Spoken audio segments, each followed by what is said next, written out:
Hello guys, সকলকে Gauri queen চ্যানেলে welcome. তো চলো ছোট্ট একটা মিনি ব্লগ। তো আজকে তোমাদেরকে একটা আমি সোনার কানের দুল দেখাবো। এই সোনার কানের দুলটা আমার জন্য না, এটা হলো মিষ্টুর জন্য। এখন একটু ঘুরতে গেছিলাম আর মিষ্টু বলে চলো মা একটা কানের দুল কিনে দাও, তো তার জন্য নিয়ে এলাম ওর জন্য। তো চলো তোমাদেরকে একটু দেখাই। কানের দুলটা না খুব সুন্দর ডিজাইনটা, কিন্তু ছোট দেখলে হবে না, অনেকটা ওয়েট খুব একটা। এ দেখো কেমন হয়েছে কানেরটা, জানিও সোনারা।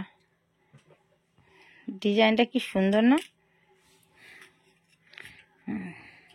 চলো মিষ্টুকে এবার পরিয়ে দিব। কার কার পছন্দ হয়েছে কানেরটা জানো কমেন্টে জানিও, ঠিক আছে?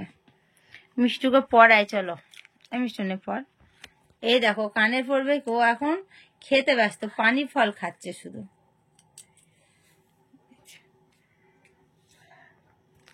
ছোট্ট সবসময় পরার জন্য, তো সবসময় পরার জন্য ছিল। ওটা হলো একটা রিংয়ের মধ্যে ইয়ে করা, ঝুমকোর মতো করা ছিল। আর এটা এমনি দেখো ছোট ছোট ছোট ছোট ঝুমকো করা আছে, একটা দুটো তিনটে চারটে ঝুমকো আছে, ছোট থেকে বড়। তো কেমন হয়েছে জানিও। ভালো লাগলে একটা লাইক কমেন্ট শেয়ার করে চ্যানেলটা সাবস্ক্রাইব করে পাশে দেখো। সকলে ভালো দেখো, সুস্থ দেখো। Bye, tata.